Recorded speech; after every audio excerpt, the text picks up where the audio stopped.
All right. So Renaissance Union, all is well?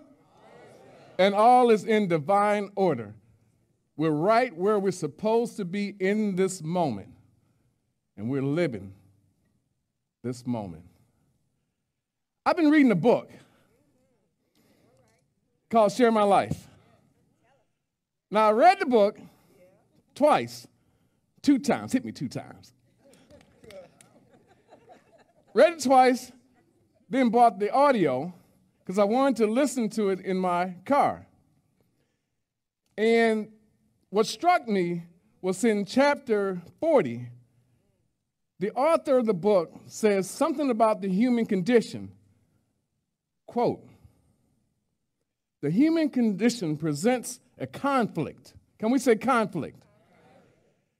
One part of you wants to conquer the world, but the other part wants to run and hide. Can anybody relate to that? We all can. Because our mind, our body, and spirit is such that we're on this roller coaster ride, this teeter-totter. Sometimes we feel strong, sometimes we feel weak, sometimes we feel in alignment, sometimes out of alignment. But there's a Bible verse that's relevant this morning. Acts 26, verse 12 through 18. And I want you to stand and read this with me. Y'all know I like y'all to stand. Morning exercise. You know my history. Just repeat after me. But, whenever you see the word but, it means something happened before the word but. So let's say it again. But, rise and stand, on your feet, for I have appeared to you for this purpose, to make you a minister and witness both of the things which you have seen and of the things which I will yet reveal to you and through you. Now, I added that "and through you." You may be seated. Now, there are many ways to introduce our guest this morning. It's really not a guest. It's like a homecoming. I could talk about his many songs, about his gold records, about his platinum records. I can talk about his many awards. I can talk about the television shows, the movies that he's appeared in. I can talk about his sold-out concerts everywhere around the United States and the world. I can tell you that I haven't missed one of his concerts in the last 6 years in Detroit.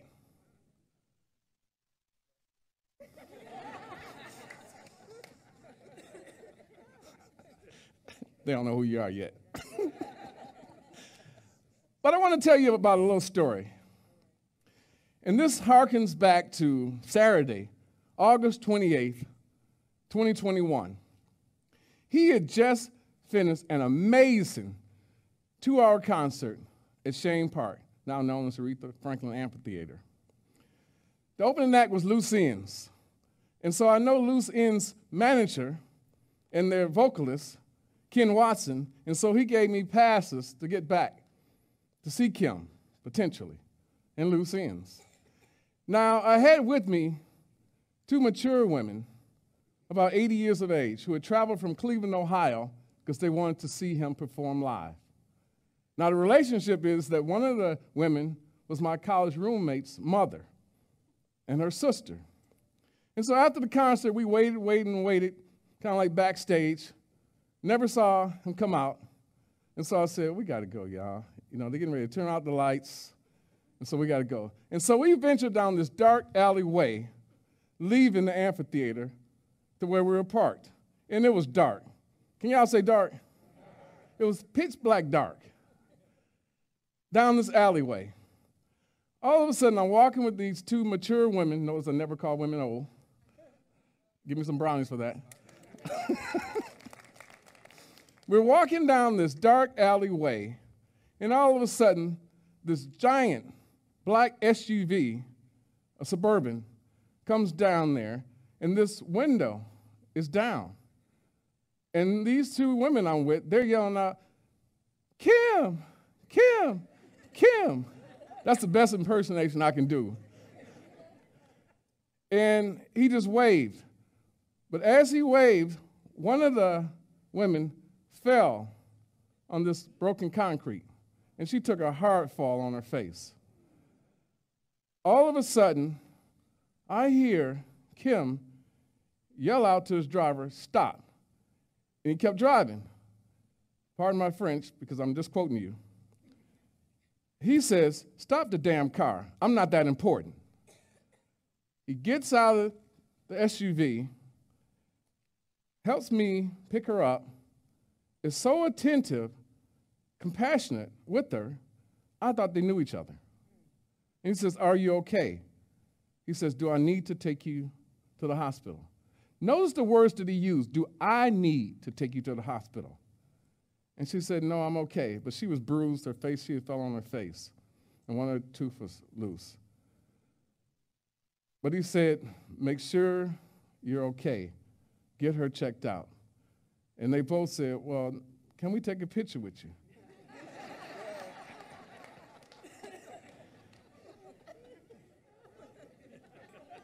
He said yes.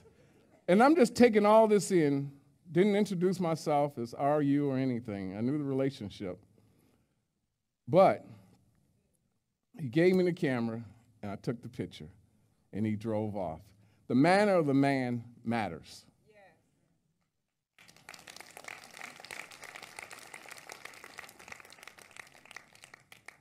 So when you hear him sing, that if they can go from bad to good, then so can I. It's just a matter of time. His transition has been transformational for so many people. When you heard God's call, it was love calling. And the chemistry, the alignment between you and God has been amazing in what it has produced for this world.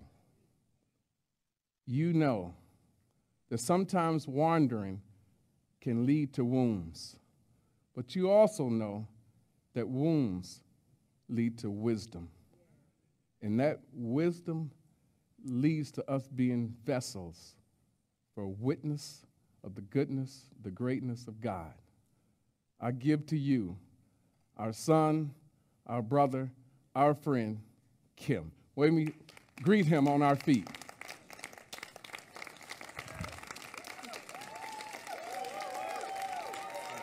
Thank you, my brother.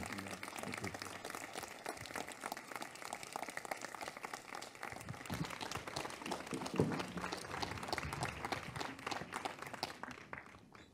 God is good. And all the time.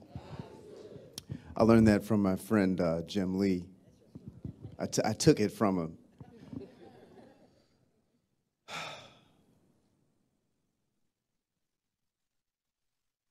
I had a plan when I got up here today, but I don't know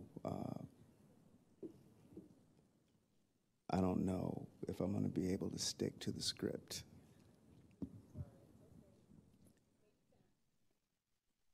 And I remember that, Glenn. I do remember that. I do remember that. I do remember that. And that was that was a moment of care and concern and stepping out of myself. But it was also a moment of, I just didn't want to get sued.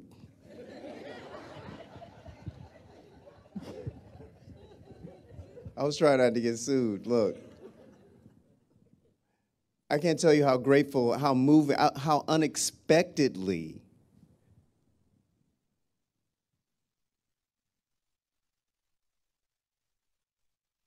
how impactful it is for me to be here today. When I came this morning, and we were, I'm gonna sing a little bit later, and I started to sing this song that I wrote for the church, formerly known as Church of Today, now Renaissance Unity. and it's called This Place. And I started to sing. I haven't sung that song in so many years, and I started to sing it, and I got emotional. Because Renaissance Unity has been so instrumental in my life.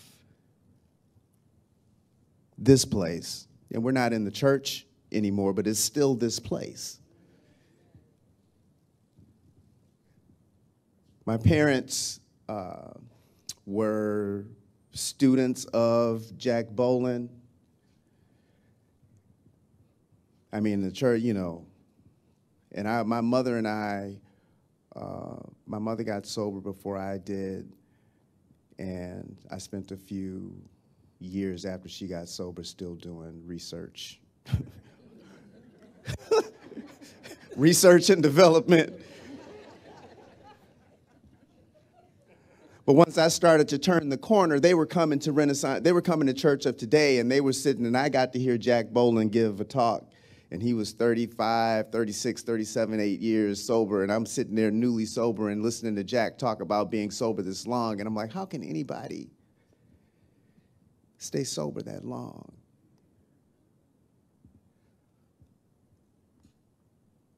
And I didn't have a car, I didn't have a driver's license, but anytime that I could come to the church, I would come to the church and just be in that atmosphere.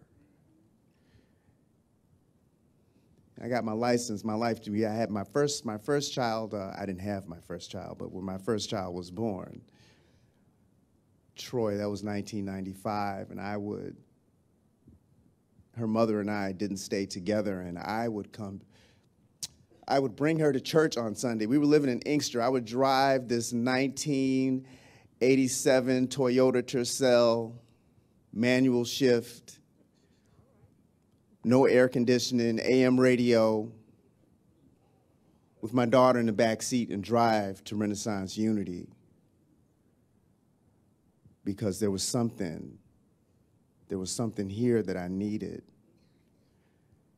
And I could put her in the daycare and like get a moment to like, you know, in the children's church, I could just, you know, and they would do the meditation and the music ministry, and Steve would be on the organ, or Thea Barnes would be singing Circle of Life, Og Mandino and Les Brown and Michael Wickett and Marianne and Father Leo and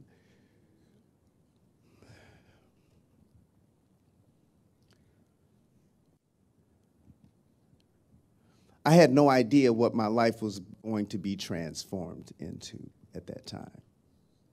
There was a meeting around the clock for everything. Whatever your ism was,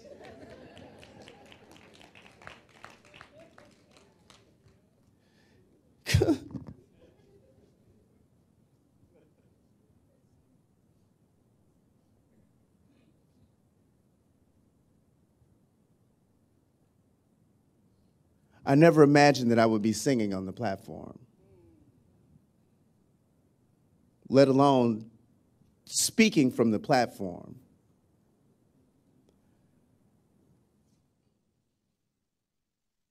And we're talking about my book, but I'm not here to sell books. I didn't write my book to sell books.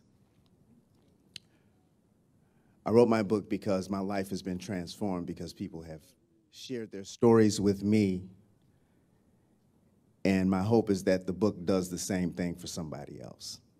We live in the age of social media where everybody posts all the good stuff. Show you where I'm eating, where I'm on vacation, clothes that I'm wearing, look at my shoes.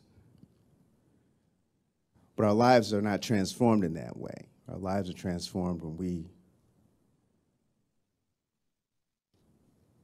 share the darkest,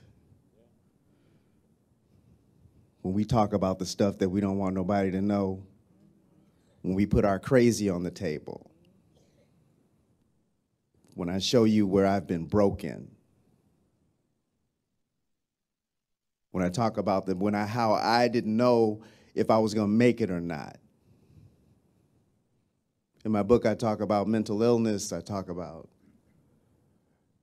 addiction. I talk about the dysfunction in our homes growing up, about the voice of silence in our home. You know, I'm an African-American family. I know it's not exclusive to us, but we didn't talk about nothing,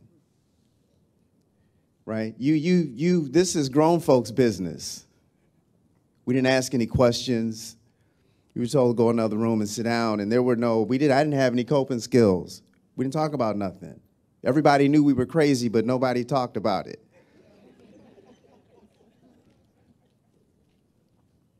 And it didn't just start in my family, it started in the generation before that, and the generation before that, and the generation before that. We're not even being authentic. We're not authentic to ourselves. We're authentic to dysfunction that has been formed years and years and years ago. So talk about those things in my book. And I had a plan when I got up here, so I'm gonna ramble, but it's gonna be okay. It's gonna be all right, right? Because I'm at home, and so I was coming to the church, and people looked like they were thriving in their lives. There was a lot of talk about recovery. There was a lot of talk about consciousness and about what your role is. You know, say when you ask God to move a mountain, you better bring a shovel. What your role is, what is your role? And I understand, and I was talking to Brett earlier about this, because I could come and we can hear these wonderful sermons and messages, and we can read the books and they have their place, but it's really taking that message and putting it into practice. You can come here and get the hit. I'm going to give you the hit today. You're going to get the hit. Right? But the hit itself will wear off. Unless something is triggered that helps you move, that helps you put action behind like what it is, right? The Bible talks about not just being hearers, but being doers of the word. So it was 1995, so I started coming here, and then I was working at the Ritz-Carlton in Dearborn, and I was working in banquets, and on this particular day, there was some event going on, and Marianne was doing the prayer for the meal. She was in the room with Orthea Barnes. And I went up to Orthea. I went to say hello to Orthea, who I did not know, but I knew her from being on the platform. Virginia, what's happening? Look, all these people. Look, I told you I'm gonna be all over the place. How y'all doing? And I introduced myself to Orthea, and Orthea introduced me to Marianne, and Marianne said, well, we're starting a choir at the church. Why don't you call? I told her I was a singer, and, why don't you call Lori Anachuk at the time, I believe it's Crane Hess now. And she said, why don't you call Lori? And she's going to be auditioning people. We're starting a choir at the church. I said, okay. I called Lori, and, and the rest, that I could go on and on and on and on. Look, there's a divine appointment for everything that happens in your life.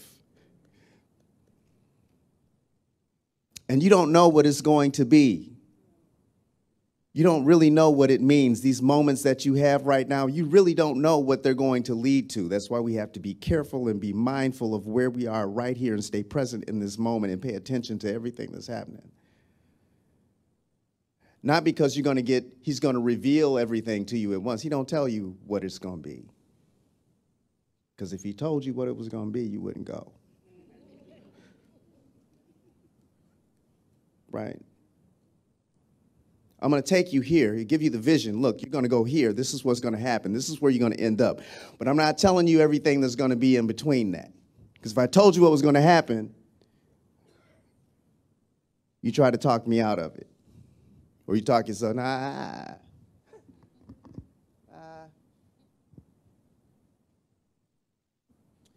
So started singing in the church choir with Ed Gooch and Juliet.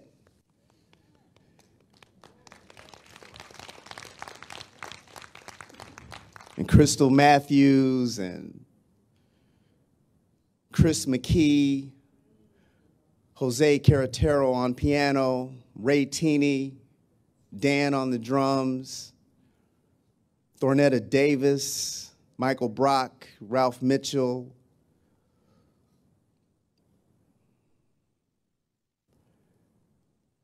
The guy, I mean, it was, you know, and Daisy, y'all good, y'all bad. Look, y'all bad, right?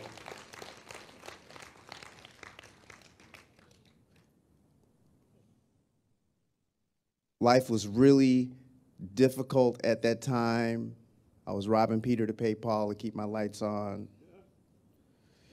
I was getting eviction notices at my apartment in Inkster to the point where I had it down. I knew when the eviction notice went up how many days I had before I had to go to court.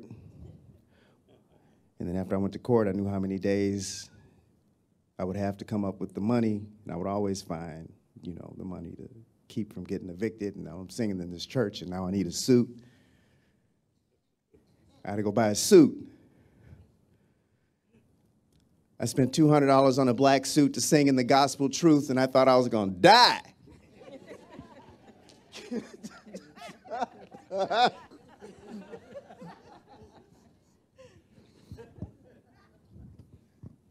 This $200 suit, this black suit that I would, and I learned this from the women in my life, that I would accessorize to make it look different every week. It's like I'm wearing the same suit. You know, today it's a turtleneck, next week it's a red shirt, the next week it's a white shirt, you know, with a different tie.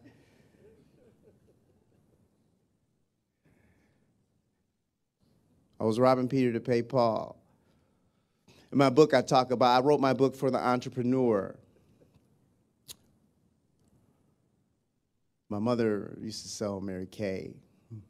She was a director in Mary Kay, and I sold Mary Kay up under her. You know, she did well at it. She got a car. I wasn't doing it to get the car. I was just trying to keep my lights on.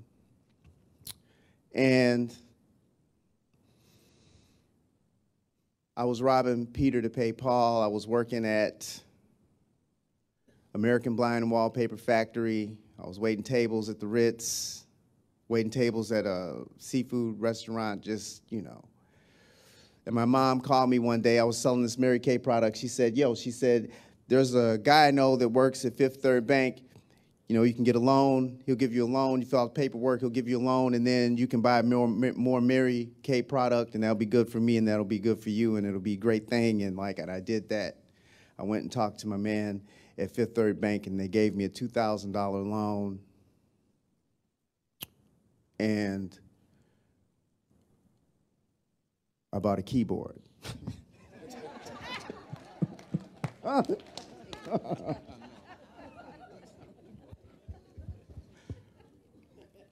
Now, at the time, my mom is cool. She didn't say anything, but I know she has some feelings about that. A keyboard is still at my house in Lathrop Village, and it's got the songs. It's got Love Calls in it. It's got Miss You, and it's got the Chemistry album is still in that keyboard. And so I started to fix my credit, but I had not arrived at the place of true financial intelligence or independence because I was still doing the dance, but I protected my credit though. And I paid off the loan, took out another loan, and then American Express obviously had me mistaken for somebody. They sent me a gold American Express card. And the centurion is on the front of the American Express card for a reason, because these business cards, like, this is not a minimum payment card. This is like when the bill comes, it's like, do the whole thing. They want the whole thing. Like, when it comes, they want the whole thing immediately. So although my credit had been resuscitated, because I tore it down as a teenager, which is really the only way I believe you can get good credit, is when after you've torn it all the way down to the ground and then you've done the work to build it back up. And I was still doing this dance, robbing Peter to pay Paul, and I had this American Express card, and I had I could go on and on. Look, there's just so much that has happened.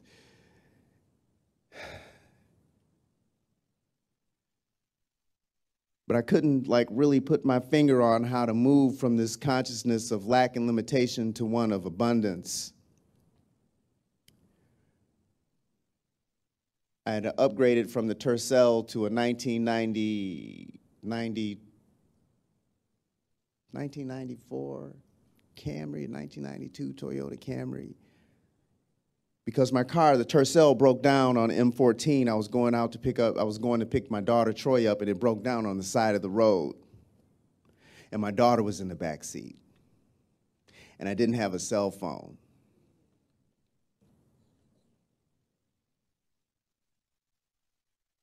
And I flagged somebody down to let me use their phone to call, somebody to come get us situated. And I left that experience. And though these experiences happen to us, and at the time, they seem like they're negative, or they seem like they've been sent to destroy you, but they happen because you're being repositioned to move to the next thing. Because when that happened, and I was on the side of the road, and I got out of the car, and I said to myself, there was an internal mechanism on the inside that changed. And it said, this can't happen again. You cannot be on the side of the road with your baby in the back seat.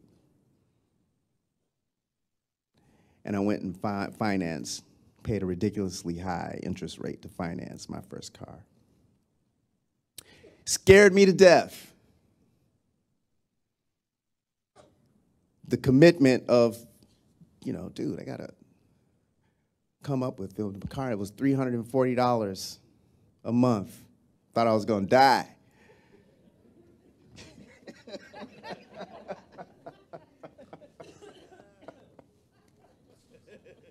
Well, I got 30 minutes. Okay, so I got to wrap it up. Look.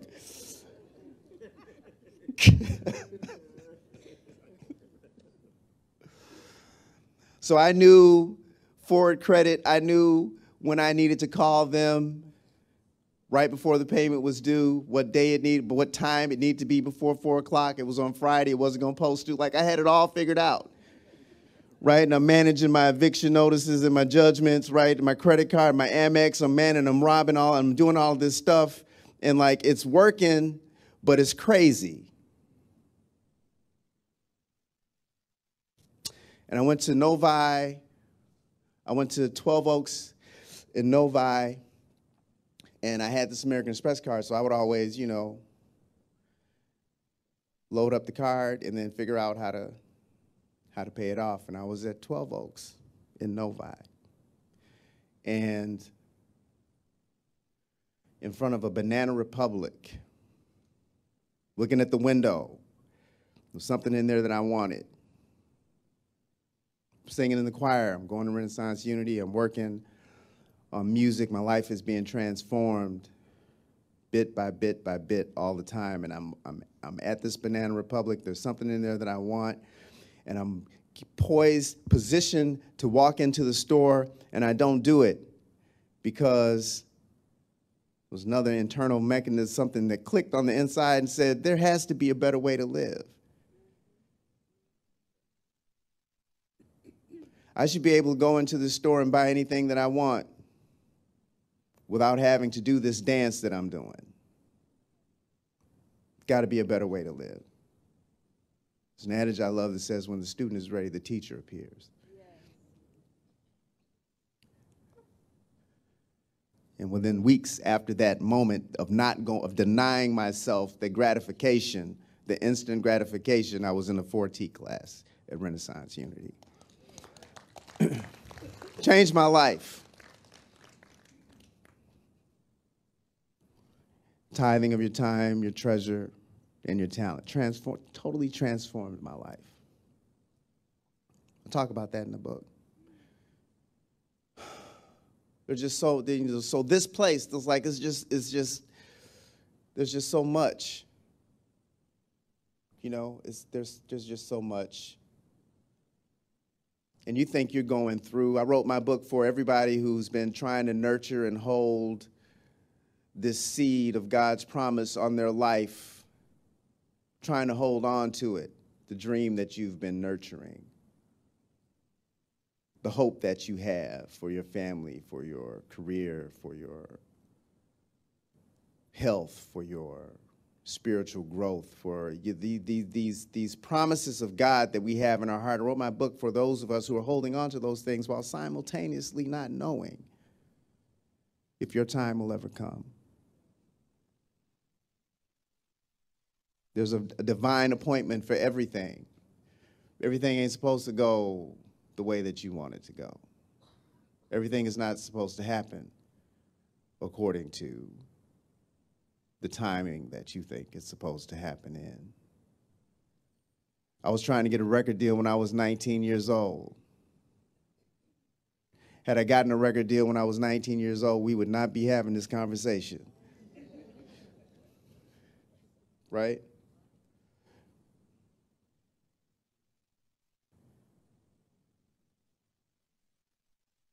A divine appointment, a divine calling on your life.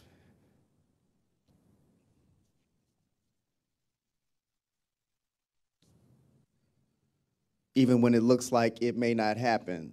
There are people who say that faith and fear can't live in the same house. I don't believe that. It's not true. For me. I don't want to offend anybody, right? Courage is not the absence of fear. It is being able to move forward in spite of how you feel, right? Divine appointment. I got a record deal when I was 34, 35 years old, which is not supposed to happen making the kind of music that I make.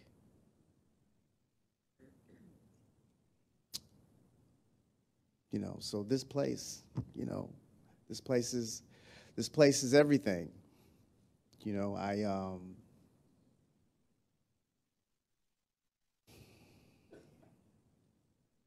have a lot of gratitude for this place. And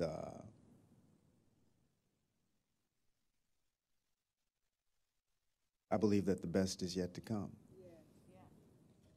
You know, still, right? This winding road, you know,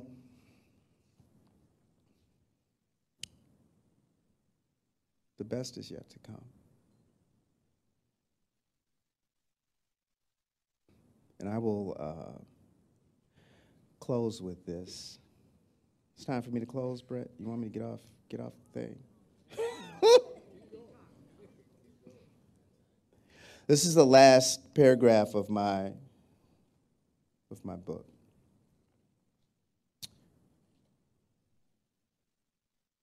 I would say, and I quote, but I don't need to do that because this is my book.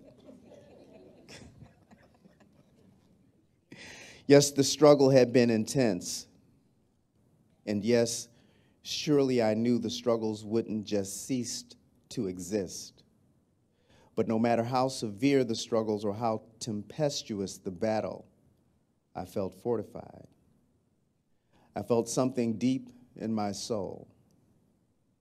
That something comes down to one ideal, one irrefutable truth, which I believe permeates all of humanity. We all love somebody, and somebody loves us. Thank you for your time today, Renaissance Unity.